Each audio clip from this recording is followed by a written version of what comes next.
It's time to wrap up reality. I'm your host, Tom Vasey. Welcome to another TV Talks with Tom.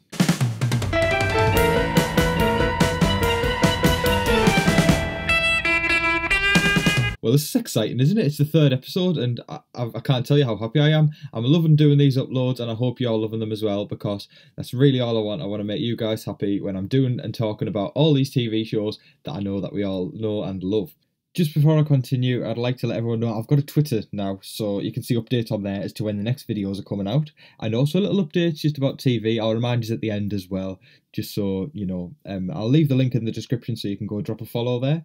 And also, just whilst I'm at it, please tap the bell on the YouTube thing so you know when the updates are coming, updates and uploads are coming out as well. So we'll get right back to the episode now. But thank you for listening to that little advertisement, we'll call it. Yeah, just like a little bit of advertisement for the channel there. Thank you very much. To be fair, I'm really also looking forward to the other TV shows that go on throughout the year. As I said, I'm going to be talking about the likes of Strictly Come Dancing and Big Brother, and I honestly can't wait for them. They're going to be great. But for now, we're on Survivor: Edge of Extinction, which is equally brilliant. Right, okay, so let's do it and let's get down to it. That sounded a bit weird, but let's just go with it. Okay, right, okay, so Survivor: Edge of Extinction episode 7. We saw a lot of gameplay in this episode. There's a lot to talk about. We saw emotions running high. We saw gameplay even increasing on the better half of some of the players who haven't really had that much to do with gameplay so far, and that was great to see. Some people stepping up to play, and there was also bigger players who didn't seem to sort of get as much screen time in this episode, which is good to see because then it's a healthy balance and we can also see what everyone's potential is. Okay, so we started at night 18 on the Varta Island, and this was straight after the tribal council of Joe being voted out as the latest tribe mate to be voted out. I think that worked, yeah? Tribe mate to be voted out? Yeah, okay, right. So Varta were reacting to the fact that they found out Keith and Wendy had raised the flag on Extinction Island and they'd quit, and they were quite shocked, to be fair. If I was on the island on Edge of Extinction, I know obviously you can't say it until you're there and you've been through the experience yourself, but if it was me, I know for a fact I wouldn't be raising that flag, because this is a once in a lifetime opportunity. Obviously some people do get to return to the game, but you have to treat it as a once in a lifetime opportunity. And why would you go walking out the game when you've got a perfect opportunity to get back in? I honestly don't understand why they quit. They must have been completely drained to do that, or they just didn't have the motivation or determination to go on. Okay, so Aurora is saying that she feels really, really stupid after voting with Joe, because herself and Joe were the only people who voted Devons out last week. So obviously that puts Aurora in a hard spot because Joe's gone now, so the whole target is on her. So she feels really stupid and she feels like no one is listening to her and she's not being involved in anything. Okay, so we saw David and Devons thanking the Karma 6 for saving them, because essentially they had the power of the Karma 6 and they decided to spare them. So that was very, very nice of them and they were thanking them. Okay, so Ron wants David and Devons to be annoyed with the Lesu 3, which is War Dog, Lauren and Kelly, because they don't want them to go back to working with them. You can definitely see Devons was annoyed last episode because he obviously found out about the fact that the Lesu 3 didn't want to work with him and they wanted him out. So Devons has got a massive chip on his shoulder now. He's annoyed with them and he definitely, certainly most, does not want to work with them. Okay, so the Lesu 3, they start talking game. War Dog pitches that they rope David and Devons and Aurora in. This is just a last-ditch effort, obviously, because War Dog feels that they're on the outs, they're at the bottom of the tribe, they're not getting any attention and they're not being able to control any votes. So this is War Dog's plan. He says that he wants to go to Rocks if needs be. He's happy to do that. He knows that David's gone to Rocks in his previous seasons, so he knows that it's doable and they can probably get away with it. But the problem is, can they persuade David and Devons to get in on the plan? They can most likely persuade Aurora because she's by herself. She'll just want something to cling on to. I think the first opportunity she gets to do that, she will take it. But Devons and David have each other. Whether they're going to join and jump on the bandwagon, who knows, but we're going to find out. Okay, so over to the Edge of Extinction now. Joe is getting very, very emotional. We saw him crying about, being voted out, and it looks like it takes its toll on people, the Edge of Extinction.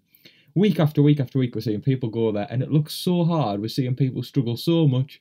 It's going to be extremely hard physically and mentally, because once again, you don't know when that moment's going to come that you're allowed to get back in the game. The only thing that's keeping you going on the island is determination and the thought of getting back in the game.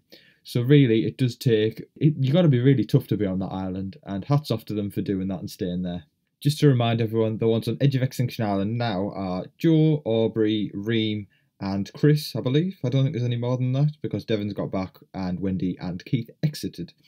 Is exited a word? I hope it is because I've just said it. Okay, so reward challenge now.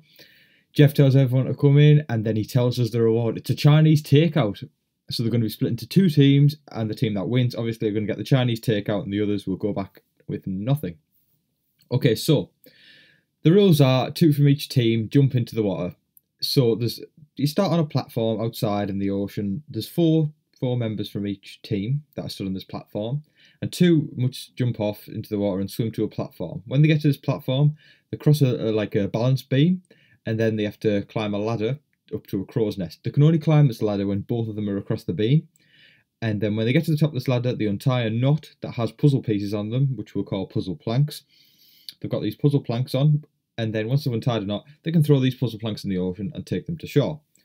Once they've done that, the other 2 from the platform swim up and they get the second lot of puzzle planks, then they take them to shore. Then the 2 on the shore, bottom team, hopefully this isn't getting too complicated, the 2 on the shore will solve the puzzle. And then the first to complete the puzzle will win the Chinese takeout. Okay, right, I think that went down well. I think I explained that okay. Right, okay, so yellow team, Gavin and Wentworth jump in first, and the blue team, Eric and Wardog jump in the ocean first. So, the order in which they got to the platform, I think it was Eric, Gavin, Wardog, then Wentworth. Eric and Wardog got their first puzzle piece pretty fast, straight away, and they jump off back into the ocean. And then Gavin and Wentworth closely follow, and then first to shore, obviously, because they set off first, and probably because they're stronger swimmers, potentially, because just because you jump off first doesn't necessarily mean you're going to get to shore first. So the first to shore was Eric and Wardog. Okay, so then, because they've made to shore, Aurora and Devons jump in for the blue team, and then Gavin and Wentworth eventually beat the shore. So, Lauren and Julie then jump in, so it's sort of neck and neck now, Lauren and Julie versus Aurora and Devons on the other side. Speaking of Aurora and Devons, they cross the beam super quick, but Julie, on the other side, she was really struggling to get up onto the platform. Like, she was trying to clamber up the ladder, but she just couldn't manage. Eventually she did, but it did take a while, so she eventually got onto the platform. But by the time Aurora had managed to free the final plank, puzzle piece thing, so Aurora and Devons swim to shore. And as soon as they got those planks to shore, we had Victoria and Julia begin to solve the puzzles. So they had to fit in these planks into different slots to, I think it was to sort of make sort of a puzzle that, I believe it was 2 flags that crossed each other. That's what I'm going to say. I'm going to go for that. Yeah, 2 flags that crossed each other. Okay, so Lauren and Julie finally managed to actually free the puzzle piece, so then they get to shore as well, and then David and Ron on the other team start beginning to solve the puzzle for the yellow team. Right, okay, so David and Ron begin closing the time gap, so they managed to catch up to Julia and Victoria, so they've made good time of that, so hats off to them for that. And then yellow were quite is hostile the right word to use? Because they just kept yelling at David and Ron, especially Lauren, but you can sort of understand why Lauren was doing that. She hasn't ate for a while. She's very deprived of food and sleep, I assume, because it's, she's sleeping outdoors. I assume they're all deprived of sleep, but Lauren must be in the worst condition out of everyone as she has struggled to win reward challenges and she's taken blow after blow after blow and crushes from losing challenges. So Victoria and Julia eventually solve the puzzle, so blue wins. So well done to them and fair play. That means Lauren's lost again, which means she's going to be even worse. And, let's just say things don't get any better for Lauren as the episode goes on. I'll leave that and then we'll talk about that later. Obviously, you might have seen it, you might not have, so I'm not going to say it just yet. Although it's quite scary what actually does happen to her. Right, so back to the Varsa Island now for Chinese takeout and more gameplay. What more could you want, honestly? Right, okay, so Lauren is extremely hungry. She's obviously got no food from this challenge and she's really, really crushed. She's really upset. I can understand why. It must be horrible because I know I love food and I'm pretty sure the majority of us do. Food is one of the best things on earth. And if it's taken away from us, none of us are ever happy. Let's be honest, none of us. So I can completely level with Lauren on this case. Next, we got to saw a bit of aftermath of the vote because we saw Wentworth going up to David and apologising for voting for him. Wentworth wants to have the Lesu 5 back together, plus Aurora, actually. She, just like Wardog, she wants to have Wardog, Lauren, herself, Aurora, Devons and David together to vote a Karma member out. Because they think you know, if we don't get them out, they're going to pick us off one by one, which is exactly the case. So Wentworth and War Dog have sort of gone for the best case scenario that they can have in this, like, you know, moment, because further on in the game, you know, they can maybe sort of expand the gameplay a tiny bit more, think about other proposals what they could make to people, and strategize differently because there's more opportunities. But right, like at this very moment, they're at rock bottom and they just need to band together and get someone from Karma out. Okay, so Aurora does vent a bit. She talks about being left out and how she feels quite sad about it. But Ron tells her that he hasn't heard her name about the vote. He doesn't think that she's going out. I think at this point, Ron is masterminding the game. He is controlling Karma, and then people did actually say they believe that Eric and Ron were controlling the game. They're in control of people. They're telling people what to do, and they're calling the shots. So David likes Wentworth's idea. He tells her, you know, it's probably the best idea we can have because he thinks he's probably going to get picked off if he doesn't band together with the Lesu people. Then again, though, War Dog is trying to rope in Devons, and it's not necessarily working because Devons is like, oh yeah, I can't wait to get back with you. And then he flipped. He went, of course I don't want to get back with you. He said, I don't want to work with you, and he stood up to War Dog straight away. He was thinking, how on earth could you ask me to work with you when you've just tried to vote me out?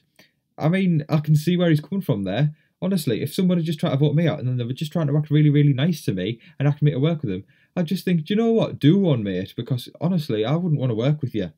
You're going to try and pull that one on me. Walk away right now, or I'll try and get you out of the game as well. Okay, so Devons opposes David trying to persuade him as well, because David tries to go to Devons and say, right, come on, it's probably the best idea we've got. It's our only opportunity right now. Let's just do it. But Devons did not like that. That's the first time we've seen a bit of a crack between Devons and David. They've been extremely tight, and now, I wouldn't say they're turning on each other, but Devons and David are not seeing eye to eye. David then believes, he says in his private diary room thing, that's what we said we call it last week, the private diary room, David believes that Devons is letting emotions get in the better of his game. He's not playing strategically. He's, someone's tried to get him out, so he doesn't want to work with them. I don't know really where I stand there. I mean, I'd definitely have a chip on my shoulder. I'd potentially work with them, but I wouldn't trust them at all. I'd work with them just so I could get someone from Karma out, and then further down the line, I'd be gunning for them. I'd be getting them out because I'd want revenge, essentially. Even though they didn't get me out, they got me out the first time round, came back in the game. Why on earth did they try and get me out when I've been with them before? I'd try and take them out further down the line. But for now, I'd probably lay low and try and work with them. For now, that's the last bit of gameplay we see on the Varta Island, so now we move over to the edge of Extinction. Okay, so Chris brings back some bottles, right? They're just sort of wine bottles, they look like messages in a bottle that just a generic one that you'd see on a beach. Okay, so he brings these back, they've got a note in for everyone, and the note reads, "It's been rocky thus far, but your game's still at stake. Step back and assess, an advantage awaits." Oh boy, we got ourselves a riddle. Okay, so Aubrey sets off first. She's looking about. She's a returning player. She wants to get every single advantage that she can because she is really, really determined to return the game. Out of everyone on Extinction Island at the moment, I want Aubrey to return. Maybe Reem. I don't dislike anyone fully, but the two I wouldn't mind to return are Aubrey and Reem. Okay, so everyone's looking around the steps that go up to the top of the island, and they're looking at the rocks as well. Then Aubrey sees an opening in a rock. She sneaks off. It's like a little hole, and she sticks her hand in and she finds a note. This is obviously secret. She hasn't told anyone, and she finds a key and a note. And this note reads, "Follow the rocks to the last of the sand, where your practice begins." So then she follows the rocks to the last of the sand, and she finds this big pole, and it's got ropes around it like knots. So she also finds a little parchment on the side that says, "You can give an extra vote to anyone in the game." So this is exactly what Devon's found. So he obviously gave his vote to Aubrey. Is Aubrey going to return the favour? At this point, that is exactly what I thought. But we obviously find out further down the line where this vote's going to go from Aubrey. Okay, so Aubrey gets to practice this part of her return challenge when she gets around to it. Obviously, when Jeff says it's time for one of you to return, so she gets to practice this little stage of the challenge. So obviously she's got an advantage now, and she begins to practice. It's time for my second favourite part of the episode. First being Tribal Council, but I love me an immunity challenge. Okay, so the immunity challenge today. You have to balance on their toes on this thin ledge with a block wedged between the top of their head and the frame above them. If the block drops, you're out. Pretty simple, right? But it looks extremely hard when they actually have to do it. Okay, so let the games begin. Okay, so War Dog is struggling to balance straight away, and he drops his block within the first 15 seconds. Wow, I don't know if it's a thing if you're taller, it might be a bit harder to do because War Dog's quite tall. I'm assuming that's the case. Okay, so Wentworth begins shaking. She's really bad, actually. She's full on, her legs are shaking, her arms are shaking, her whole body's shaking, so it's really hard to control your balance when that's occurring. Okay, so Eric's block falls. Once again, a tall person dropping out. And then Gavin's shortly after. I don't think Gavin's as tall, but I think he's still quite tall. So it's all the tall people who are dropping here. Wentworth shaking continues, and eventually she drops her block as well. So we're seeing a lot of people who are, I would say, some of the better physical competitors that are dropping pretty fast here, so the tables are turning. Then Devon's drops shortly after that. Then Julia drops. So there's 6 left. Then Ron drops, and then the final 5.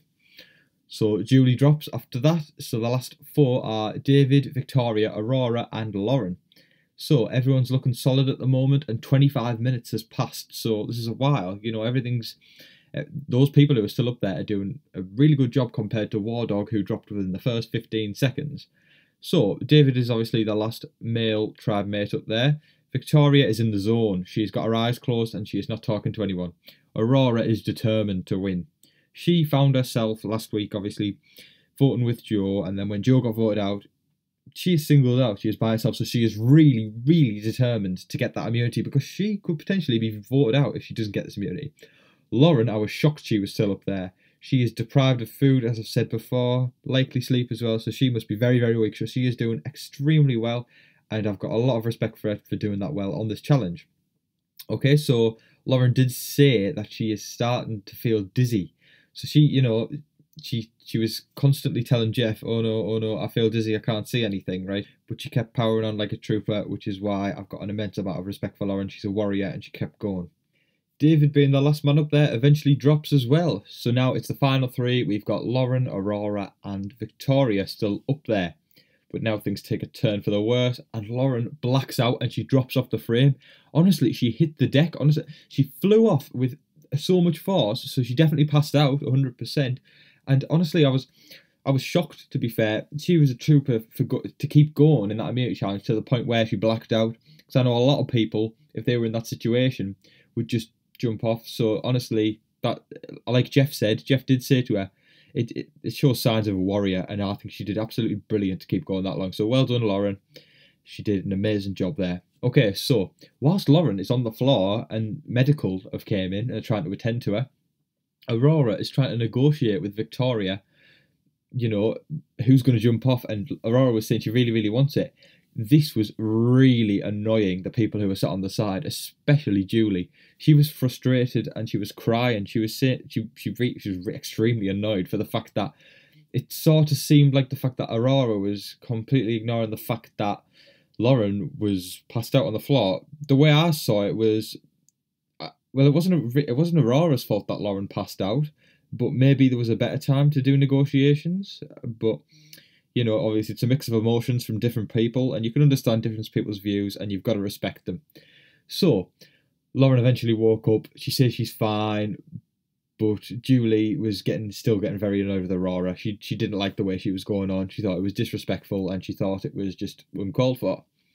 Lauren did say to Jeff she felt really embarrassed about falling off, but Jeff reassured her, no, you're not embarrassed. It wasn't embarrassing at all. You did extremely well to stay up there that long, and you've done yourself proud, which I completely agreed with. Victoria is still stone cold. She is, you know, she's not moving. She's in the zone. But unexpectedly, she wobbles for a split second and drops the block. And that just shows, like Jeff said, the tiniest difference, like amount of pressure that your head puts onto the block. And that block can drop. And that's exactly what happened to Victoria. So she drops the block, and Aurora has won immunity. That was a turnout for the books that, honestly, did not expect it. Aurora, of all people, she was the person who needed it the most, I'd say, because she was probably on the outs because she was by herself on the vote last time. So well done to Aurora. She won it when she needed it, and that's exactly what you got to do in a game like this. Back to Vata Island now, and we see the aftermath of Aurora winning. You know, she's super happy, and she said it couldn't have came at a better time. Well done. Okay, so Aurora finds this parchment in her bag, and I think we all know what it is. We find out that Aubrey has given Aurora the second vote, the extra vote to use in the tribal council.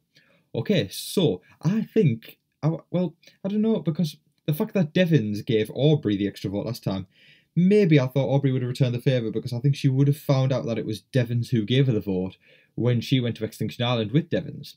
So, you know, it's obviously gameplay on her part. Aubrey might have realised that Aurora's the person who is by herself, and she wanted to mix up the game by just throwing a curveball and giving someone who is probably the underdog to give them a vote. You know, that'll mix up the game, change the dynamics, change emotions, change everything to do with the game. Good move on Aubrey's part? I think so. Okay, so Ron started bringing up the loved one's visit to manipulate people, essentially. He wanted to say that as a benchmark. He wanted to make people strive for it. And I think he said that so he could use it as also maybe like a bribe or a blackmail to sort of make people think, yeah, I really want to get there now, and they really, really want to focus on it so they can actually get there. It is quite manipulative, and, you know, he's using his resources to get where he can. So Karma 6 and Aurora want to target Wentworth first. Essentially, that's the Karma 7. We'll call it the Karma 7 because Aurora was with them. Okay, so the Karma 6 want to target Kelly Wentworth first. Wardog tries to communicate with people from Karma. One by one, he's talking to people. I think he talked to Gavin and Julia were the main ones. Julia took on board what Wardog had to say about potentially taking out David or Devons because of the fact that, you know, he thinks that they could be using David and Devons further down the line to pick them off. So he wants to take them out whilst he can. So Julia and Gavin did start talking about that. They started, you know, colluding with each other. But Gavin did propose that himself, Julia, Victoria vote with Wardog, Lauren, and Kelly, and then they can take out whoever they want. They've got control of the vote. Then it's a big move. It's a bold move because obviously Gavin and Julia and Victoria have to turn their back on Karma. So Julia says, how about we take out Eric? Eric is the soul of the group, you know. Him and Ron are essentially controlling the group, so to take out a leader is a big move. Gavin then says, why don't we take out Ron? So now that's two people that are the biggest targets are potentially getting taken out. Do you know, honestly, this is brilliant to see Julia and Gavin stepping up to the play. I think we've seen Gavin do a slight bit of gameplay before because he's been to Tribal Council a few times. Julia, I can't remember if she's been to Tribal Council yet, but she is stepping up to the play. We haven't seen that much of her before. And now she is really going to work. She is saying, how about we take out these people? And she's took on board what Wardog said. This is a big move if she manages to take out a threat in her own tribe that essentially, if she makes it further down the line, she's going to have to take out anyway. So why doesn't she just take them out now? Very good gameplay, I think, in my opinion. Gavin wants to step up his game as well, because after Ron brought up the loved one's visit, Ron didn't get the message through to him that he's trying to use him for it. Gavin flipped it and thought, hang on, this is a benchmark. I'm going to use it as something to strive for. It's a motivational factor. That's what he's going to use. So he's stepping up his game so he can actually get to the loved ones. Back to the plan now. We saw Gavin and Julia going up to Victoria and saying, right, okay, this is the plan. How about we try and take out a big target whilst we can? We've got the opportunity. Wardog, Lauren and Wentworth are down with it. How about we just go for it? Victoria was not down with it. She was not happy. She wanted to play it cool. She wanted to just do the easy vote. Karma 7. Everyone votes together. They take someone out. She wasn't completely on board with it. She listened to them, but she didn't think to sort of go, yeah, let's do that, because she knows there's risks. And Julia did highlight that. She said, every decision that you make in Survivor has a risk. Whether you're willing to take that risk is completely up to you. It could pay off, it might not, but it's completely up to the tribe mates what they're willing to do to actually get where they want to be. So it begs the question, will they stay Karma strong, or are they going to vote out someone of their own secretly? At least now we know where the lines are being drawn, and we know that Julia, Gavin and Victoria are cool with each other. Within the Karma 7, they are, I'd call it a sub-alliance, because they know that if things didn't go down too well or things went the wrong way, they could turn to each other for help, and they essentially will stick up for each other rather than sticking for the other members in the Karma. It's a good idea to have a sub-alliance because you never know when things might flip and things might go wrong in the game. Dun dun dun! You know what time it is, folks? It's Tribal Council time. Right, so everyone's sat around the fire and the jury comes in. We've got Reem, Chris, Aubrey and Joe. So, straight away, Jeff goes in asking those pressurising questions. He really wants to get answers out of people. Devons expresses his dislike for the Lesu 5. He straight up tells them in front of everyone, I don't want to work with you. I don't like you. You tried to get me out. We're done. We're not working together. History, you know, we're not going back there. Okay, so the discussion about the loved ones was brought up. And then they talked about winning versus loved ones. What are people there to play for? Are people playing to get to the loved one stage, or are people playing to win? That's what War Dog brought up, and I think essentially that is a very good point, because people are going on about the loved ones visit quite a lot, and they need to remember, are they there to actually get to the loved one stage, or are they there to win all the money and win the game? Okay, so Jeff says, would anyone like to use an idol? At this point, I did think Lauren or Wentworth would pull their idol out, if not both of them, because they did feel like they were at the bottom of the pack, but obviously I think it sort of shows maybe some deals have gone on if they're confident enough not to use their idols. So Wentworth and Lauren did not use their idols, and no one else did as well, so let the vote commence. So everyone goes vote, and Jeff, let's go tally the votes. Right, so let's find out. I'll read them out now. Okay, so first vote was Wentworth. Second vote, Lauren. Third vote, Lauren, so that's 2 votes for Lauren. Fourth vote, Wentworth, so that's 2 votes for Wentworth as well. Then we got onto the 5th vote, which was Eric. 6th vote, Eric, 2 votes for Eric. 7th vote, Eric, so that's 3 votes for Eric at this point. 8th vote, Eric, that's 4 votes for Eric. 9th vote, Eric, that's 5 votes for Eric. And the 10th vote, Eric, that's 6 votes for Eric. Don't need to read the rest. Eric has been voted out of Survivor. The tribe has spoken. Goodbye, Eric. What a blindside we had there, folks. What a blindside indeed. That was brilliant. We've seen that Julia, Gavin and Victoria did actually flip, and they managed to get him out. Big gameplay, well done to them. They didn't just play it easy and go karma strong and vote someone out. That's good gameplay. I always like to see good gameplay. Not like, you know, always, I'm not always going to like the players who pull that gameplay, but at the end of the day, you got to go deep and you got to go, yep, even though I don't like the player, which I do actually did like those players. That was good gameplay. You got to respect that, because in the end, you know, it's going to be jury. People are going to have to vote, and they have to look who played the best game. You can't vote personally or emotionally. You got to incorporate strategy and game as the main thing to look at, main factor to look at. Okay, so we will look at the votes. We'll say, you know, who voted for who. So we found out the votes for Eric are Victoria, Julia, Gavin, Wentworth, Lauren and War Dog, and on top of that we also had David and Aurora who voted that. So Aurora didn't vote by herself this week again, she voted with them, so she's in on it sort of. David obviously went for the Lesu Strong and tried to vote with them. Devons, however, on the other hand, did not. We found out the votes for Lauren were Devons and Julie, so Julie wasn't in on it as well. She wasn't in on the blind side. She was just as shocked as Eric that he'd been voted out. So, and the votes for Wentworth were Eric and Ron, the two that were masterminding the game. They did not have a clue either. So the ones who were left out in the dark here were Eric, Ron and Julie. I don't know if Devons was letting in it. They probably talked to about him getting on board, but in the end he decided not to vote with them. So I don't know if Devons was in the know about it. I think he probably will have been, but he probably rejected them because he didn't want to vote with them. What an episode. I thoroughly enjoyed that. I really respected and enjoyed that episode. We saw some great gameplay once again, and we also saw a bit of Edge of Extinction, which is nice to see. We'll probably see a bit more next week. I would think potentially next week we may see another player from the Edge of Extinction return to the game, if we're lucky. That would be great to see. So also on the next week, we also saw that David and Devons are talking about the idol that they had came into contact with, the one that they'd found. Devons had gave David the other half of the idol, and they were battling essentially for custody over the idol, which seems a bit pathetic to me. I think Devon should get it. He was the one who got it in the first place. I think that in the end, David should give the idol back to Devons, or it will create tension, it will create conflict and arguments, which we don't want, because it's not good for anyone's game. It's good for the viewers, we like to see a bit of drama, but for their game, it's probably not a good idea. So, also, we saw about Tribal Council next week. Lots of names were being thrown around. Essentially half the tribe, I think, were brought up, I think. And that's only from the teaser trailer, so next week, we're probably going to see most people being brought up about potentially voting them out of Tribal Council, so it's anyone's game, and I honestly think it's unpredictable at the moment. People are flipping left, right and centre, and we don't know where they stand. It creates great TV for all of us to watch, and I'm thoroughly enjoying it, so honestly, I can't wait for next week. Thank you everyone for watching again. I really appreciate it. We're on the 3rd one now. The 4th one will come next week.